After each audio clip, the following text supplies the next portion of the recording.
Welcome back to Sustainable Views, the podcast where we discuss developments in the world of sustainability policymaking and the impacts on business. Today I'm going to be speaking to Fiona and Florence, two of our Sustainable Views reporters, about sustainability reporting. Hi both. Hi. Hi. So great to have you both with us today. So we're recording this in the middle of a heat wave, so we're talking about sustainability as hopefully what everybody wants to listen to. So Fiona, we've been both covering the EU policy making, and we've both covered the saga that's been the EU Omnibus 1, which, as most listeners will know, probably it was aimed at simplifying the EU Corporate Sustainability Reporting Directive.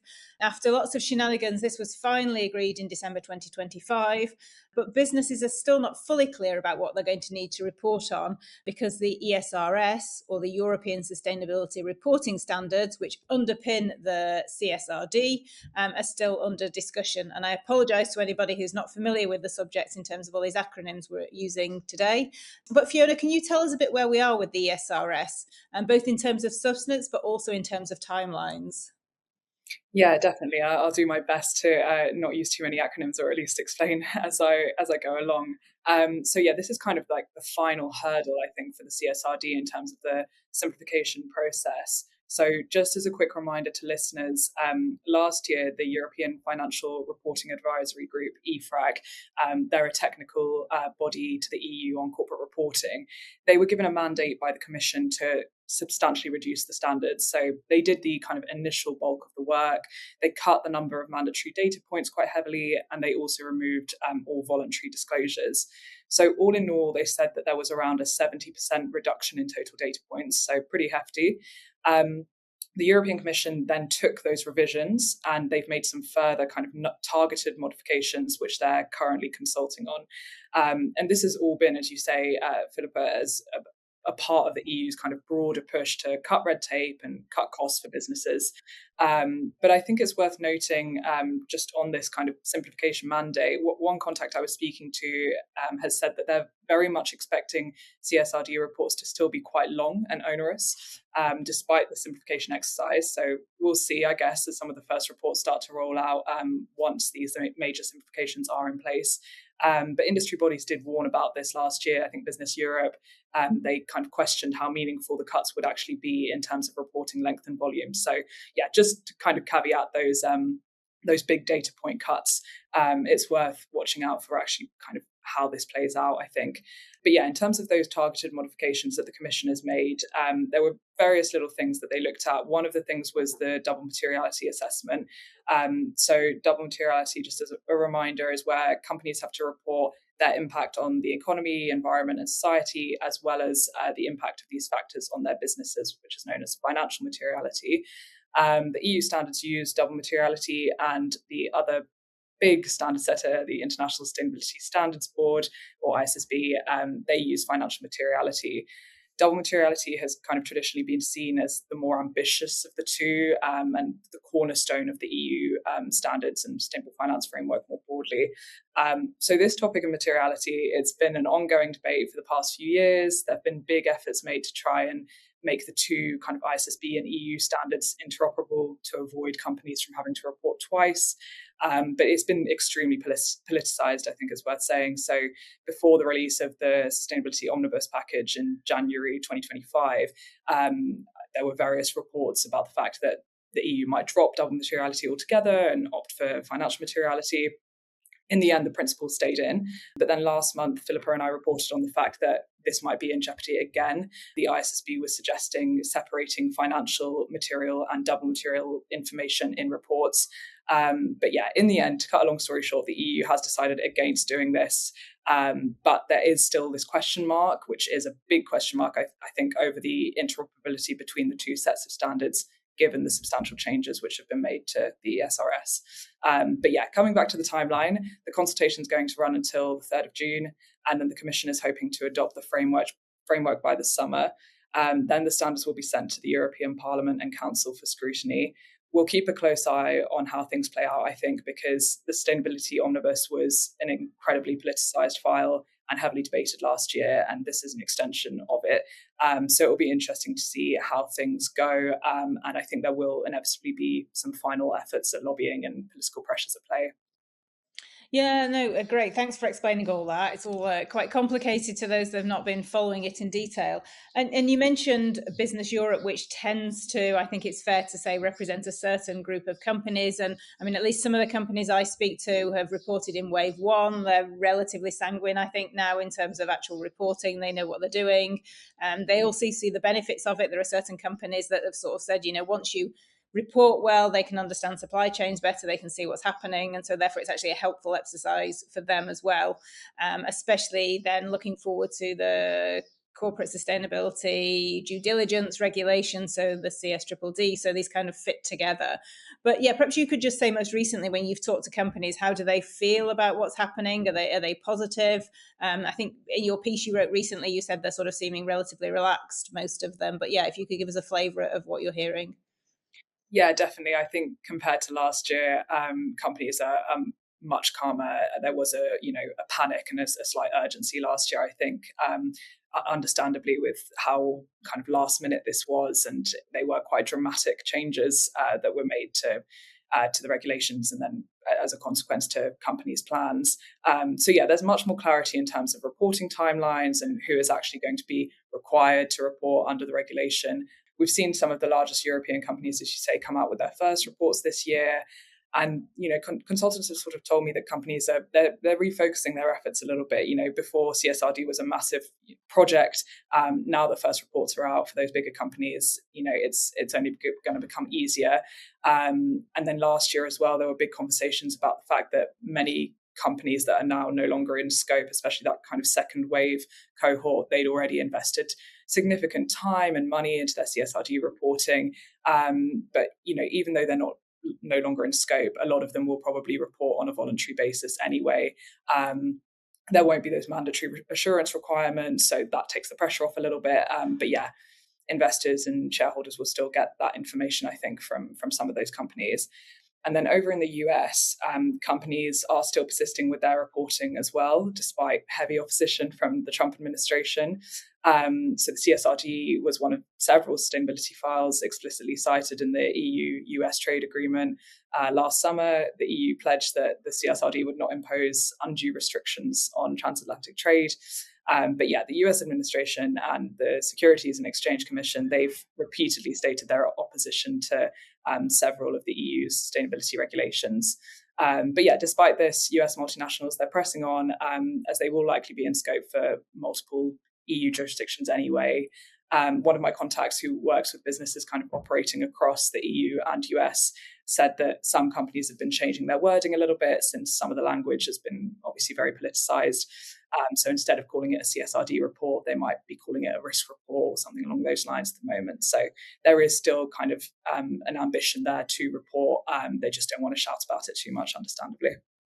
Yeah, and I think what you said about clarity is super important. I mean, certainly when I was covering the negotiations last year around CSRD, one of the things that kept coming out when I spoke to businesses was very much this idea of uncertainty, and that was actually worse than any kind of regulation, really, because they didn't know what they were doing or how to prepare and whether they were in scope or not. So I think that's definitely a big win, that there is now a lot more clarity, even if we're still waiting for these kind of final standards, so they really know exactly what they're doing. And so, Fiona, could you just explain to us, under the CSRD, the rules now as they've been agreed after the omnibus, just how it's changed in terms of the companies that are in scope in comparison to what was the original proposal? Yeah, definitely. There has been a massive reduction in the scope. That was one of the biggest points of discussion last year. So now companies with more than 1,000 employees and a net annual turnover of 450 million euros will be required to report. And for non-EU companies, it's also net turnover of 450 million euros generated in the EU. But yeah, overall, there was a 90% reduction of the original scope. But Flo, I wanted to move to you now. Fiona's just mentioned the US, but obviously, you cover the UK for us. Since Brexit, the UK has had to come up with its own rules and regulations, but there's obviously still some UK companies that are having to report under CSRD. So yeah, kind of what are you hearing from companies in the UK about all this? Yes, so it is a slightly different picture here in the UK. The main reporting framework that's relevant is the UK Sustainability Reporting Standards. And these are not quite as far developed as their EU equivalent, but the government did publish the final version of the UK SRS back in February. these standards are aligned with the ISSB. So that means there's a diversion there from what's happening in Europe. The UK has said we're going to do single materiality, and this is kind of focusing on financially material reporting. I was speaking to some lawyers a couple weeks ago from the German law firm Catwick, and they were saying this is actually kind of expected from the UK. When the UK was a member of the EU, it very much had the City of London and the financial services industry in mind in most of its negotiating positions, including on kind of early work on the European sustainability reporting standards. So it kind of makes sense that the UK would go with a financially material approach. The standards are first being introduced on a voluntary basis, but they're expected to lay the groundwork for future mandatory reporting. And our regulator here, the Financial Conduct Authority, is consulting on proposed changes to UK listing rules that would make the UK SRS mandatory from January 2027. We haven't got results for that consultation yet. They're hopefully coming in autumn of this year. So in terms of your question on where this leaves EU companies, under current proposals, they would be looking at two separate reporting regimes. You mean UK companies? Sorry, just you said EU companies. Just you meant UK companies. UK yes, companies reporting. UK companies reporting. I guess it works both ways. Yeah, like either EU companies reporting both in the EU and the UK, or UK companies reporting both in the EU and the UK. Yeah. They're doing two different reports, Yeah. two different regimes. Fiona put the question to the FCA actually on whether they would accept a CSRD report from a European company for a UK SRS report, as essentially the CSRD report is going to be more detailed. They didn't answer the question directly and said that they were still kind of working on things and looking through the consultation responses. So I guess we'll have to wait and see what the definitive answer is on that one. I find it interesting that you say that people in the UK or the consultants you spoke to said that it would be normal for them to just report on financial kind of standards because of the City of London. Given, seems a very kind of UK British answer to give, but it's true. Yeah, yeah, I think certainly many companies I think would like it if the rules were the same rules applied to everybody. It obviously makes reporting easier and not to have to duplicate efforts, even if certain amounts can be used elsewhere. Flo, at the moment we're seeing a certain appetite in the UK, rather probably because of defence and security reasons than anything else, but to move closer to the EU. We have Wes Streeting, who could stand as a potential leader for the Labour Party, saying, if he were elected, he would even reopen up negotiations to come back into the EU. Do you see that there's any kind of real appetite for that, and that could therefore make the sort of UK legislation be more in line with where the EU is, or do you think it's too early to say that at the moment? Yeah, it's a great question. I think it's definitely an interesting conversation to have. It is speculative. We don't really know what's going to happen, but you're right to mention the kind of political context here, regardless of what happens with the Labour leadership. Like Keir Starmer, our current Prime Minister, has also expressed appetite, albeit not to rejoin the EU. He wants a closer relationship with the EU. And then on the other side of the coin, you also have really strong appetite from business. As you referenced, I've also been speaking to companies to kind of see how they feel about interoperability and would they want the UK to move to more of a double materiality approach. I spoke to Unilever, the big kind of personal goods company. They said that alignment between UK and EU regimes would reduce duplication and complexity, of course, quite obvious there, and it would allow them to have more consistency in their governance systems, and that they, interestingly, would support a UK move to double materiality. I also spoke to RELX, which is a large FTSE 100 information analytics company, and they described interoperability as the holy grail, and said that it allows double materiality, allows them to include things which are important to their stakeholders in their reporting, but they might not be financially material.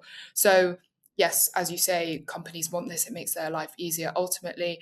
And then we also have a political situation which might be looking for some easy wins on kind of UK, EU alignment. So I don't know. I don't want to make any sweeping predictions. It would be very surprising if the UK were to kind of go back on all the UK SRS work they've done. Like, this ultimately is nearly a finished piece of work that's been going on for years.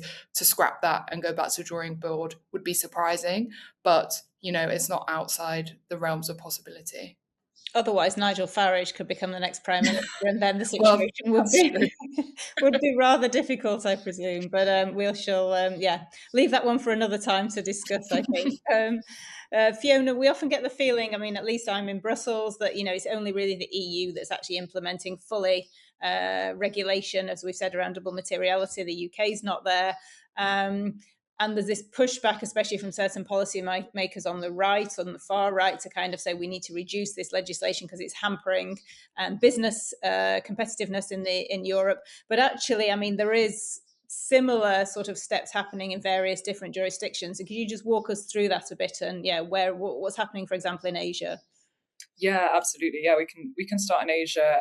So Singapore, for example, they were a first mover on mandatory ISSB reporting, but there's been some interesting rollbacks there. So last year, after the announcement of the Sustainability Omnibus, we should say, they decided to delay reporting obligations by up to 5 years. So only the 30 largest companies on the Singapore Exchange are being required to implement ISSB climate-related disclosures for now. So that's just one of the standards. It's not both ISSB standards, to be clear. Regulators at the time said they were taking a more targeted and proportionate approach to reduce burden for small and medium-sized companies. So yeah, it's a similar kind of language to the EU. I think interestingly also in New Zealand and Australia, so New Zealand's just completed its first cycle of mandatory reporting. It was the first country, I think, to mandate climate disclosures for large financial institutions and listed issuers. But they've also decided to kind of slash the number of companies required to produce these kinds of reports. And then in latest news in Australia, which is currently in the first cycle of mandatory sustainability disclosures, they, in their latest budget, rolled back on some of their original plans. So the government said it plans to relieve reporting burden. They're going to do this by no longer requiring smaller companies to report. And they've also said that they'll improve the efficiency of climate-related financial disclosures, notably by adjusting assurance requirements and also setting clearer boundaries on supplier information requests. So this trend of sustainability rollbacks is definitely happening. I mean, yeah, New Zealand is really interesting because it was such a leader, and now in various areas there is definitely a move backwards. Do you get the sense from the people you're talking to this is because of what's happened in the EU, or is this just a general sense at the moment that we have war in various parts of the world? There is clearly an economy which is under stress, that this is just sort of would be happening even if the EU hadn't rolled back on its legislation? Yeah, I think there are multiple factors at play. Like, obviously, the EU has always been seen as a front runner on this stuff. So it's interesting that they've, made that first move to roll back on this, and then other jurisdictions that were considered kind of early adopters have followed.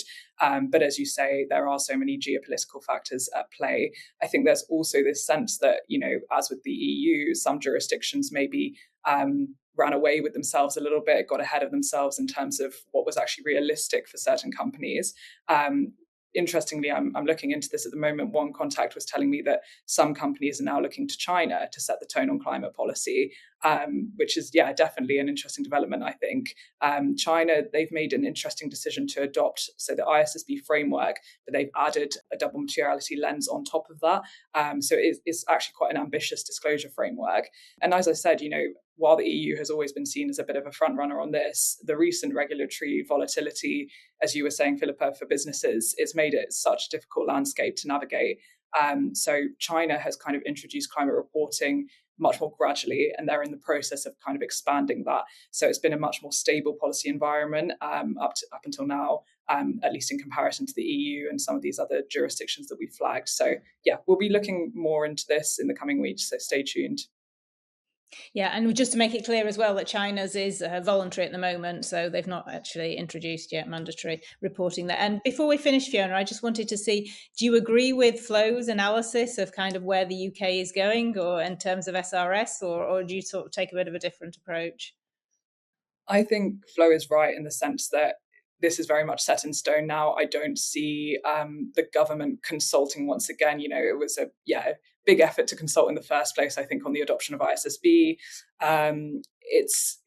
The framework's going to be mandatory for the biggest UK companies, but not all UK companies. Like I said, this point of double materiality has always been extremely politicised, and the UK, I think, has sometimes been hesitant to follow the EU in, a kind of like political rebellion act. Obviously, in this case, we are seeing shifts from the government to maybe align a little bit more closely. I think it's, like Flo said, not out of the question that they would kind of adopt the double materiality principle, but I would definitely be surprised if they did, maybe in the coming years, and maybe if we see a shift in government and priorities. Excellent. Thanks to both of you. That was super interesting, and plenty to follow up on. And I think we'll be definitely coming back to this subject in a further podcast. And if the listeners want to learn more about sustainability reporting, CSRD, ISSB, or any of the other issues we've discussed, then go to sustainableviews.com.